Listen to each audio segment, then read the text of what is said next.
வணக்கம்ங்க. இன்றைக்கி நம்ம கோயிலில் கொடுக்குற புளியோதரை மாதிரி நம்ம வீட்லேயும் செய்யலாம். அதே டேஸ்ட்டில் செய்யலாம். வாங்க நம்ம இந்த வீடியோவில் எப்படி செய்யலான்றதை பார்க்கலாம். நம்ம வீடியோ இப்போ தான் ஃபஸ்ட் டைம் பார்க்குறீங்க, மறக்காமல் சப்ஸ்கிரைப் பண்ணிவிட்டு பக்கத்தில் இருக்க பெல்லைக்கன் ஆன் பண்ணுங்கள். வாங்க ஃபஸ்ட்டு நம்ம ஒரு பொடி ரெடி பண்ணணும். ஒரு 2 டீஸ்பூன் மல்லி எடுத்துக்கலாம், ஒரு 1/2 டீஸ்பூன் வெந்தயம் எடுத்துக்கலாம், 1 டீஸ்பூன் ஜீரகம், 1 டீஸ்பூன் மல்லி, 1 டீஸ்பூன் கருப்பு எள்ளு. இது கூட நம்ம ஒரு 8 வரமிளகாய் எடுத்துக்கலாம். இது எல்லாத்தையும் நம்ம லைட்டாக வறுத்து எடுக்க போகிறோம். ரொம்ப கலர் சேஞ்ச் ஆகக்கூடாது, லைட்டாக வறுத்தா போதும். இப்போ பாருங்கள், வறுத்துக்கிட்டுருக்கோம். இதை கைவிடாமல் நல்லா வறுத்துடுங்க. இப்போ பாருங்கள், நமக்கே தெரியும் கலர் மாறும் போது. இப்போ பாருங்கள், கலர் மாறிடுச்சு. ரொம்பவும் விட்டால் கலர் மாறிடும். இப்போ நம்ம ஸ்டவ் ஆஃப் பண்ணிடலாம். இது கூட நான் புளி ஒரு 50 கிராம் எடுத்திருக்கேன். இதை நம்ம ஃபஸ்ட்டில் தண்ணியில் கொஞ்ச நேரம் ஊற விட்டுடலாம்.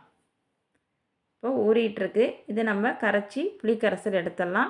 இப்போ பாருங்கள், ரெடி ஆகிடுச்சி. இது கூட நம்ம கொஞ்சமாக உப்பு சேர்த்துக்கலாம், கொஞ்சம் மஞ்சத்தூள் சேர்த்துக்கலாம். இப்போ நம்ம நல்லெண்ணெயில் தான் குழம்பு தாளிக்க போகிறோம். இது கூட நம்ம தாளிப்புக்கு 2 டீஸ்பூன் கடுகு, இது கூட 2 டீஸ்பூன் வெள்ளை உளுந்து, 2 டீஸ்பூன் கடலப்பருப்பு.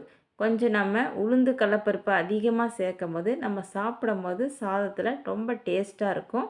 இது கூட நம்ம பெருங்காயத்தூள் சேர்த்துக்கலாம். அது கூட ஒரு 10 வரமிளகாய் சேர்த்துருக்கேன், காரத்துக்கு டேஸ்ட்டு நல்லாயிருக்கும். ஒரு கைப்பிடி கருவேப்பிலை சேர்த்துருக்கேன். இதையும் நம்ம எண்ணெய் நல்லா வதக்கி விட்டலாம். இது கூட நம்ம புளிக்கரைசலை ஊற்றிக்கலாம். இப்போ பாருங்கள், நம்ம புளிக்கரைசலை சேர்த்தாச்சிங்க. இப்போ இது நல்லா நமக்கு கொதி வரணும். இது கூட நம்ம இப்போ என்ன சேர்க்க போகிறோன்னா, நம்ம நுணுக்கி வச்சுருக்கோம் இல்லையா பொடி, அதை இது கூட சேர்த்துடலாம். சேர்த்துட்டு நல்லா மிக்ஸ் பண்ணி நல்லா கிண்டி விட்டுடலாங்க. நல்லா ஒரு 10 to 15 நிமிஷம் நமக்கு நல்லா கொதித்து வரட்டும். அதுக்கப்புறம் நமக்கு குழம்பு ரெடி ஆகிடும். இப்போ பாருங்கள், நல்லா கொதிச்சிட்ருக்குது, பார்க்கவே தெரியுதா?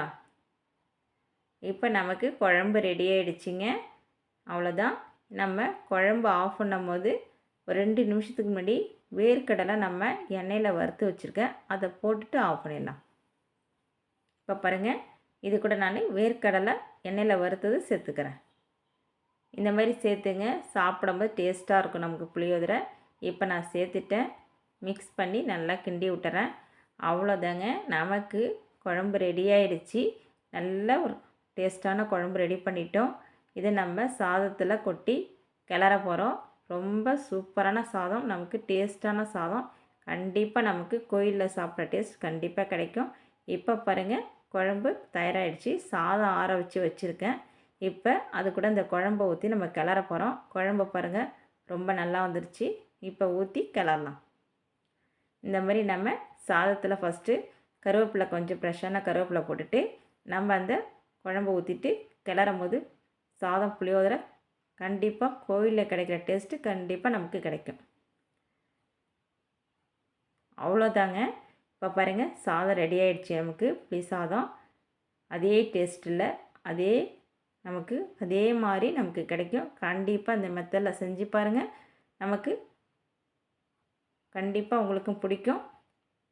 எங்கள் வீடியோ பிடிச்சிருக்குனாக்கா மறக்காமல் லைக் பண்ணி சப்ஸ்கிரைப் பண்ணுங்கள், கமெண்ட் பண்ணுங்கள். அடுத்த வீடியோவில் பார்க்கலாம். ஓகே, பாய்ங்க.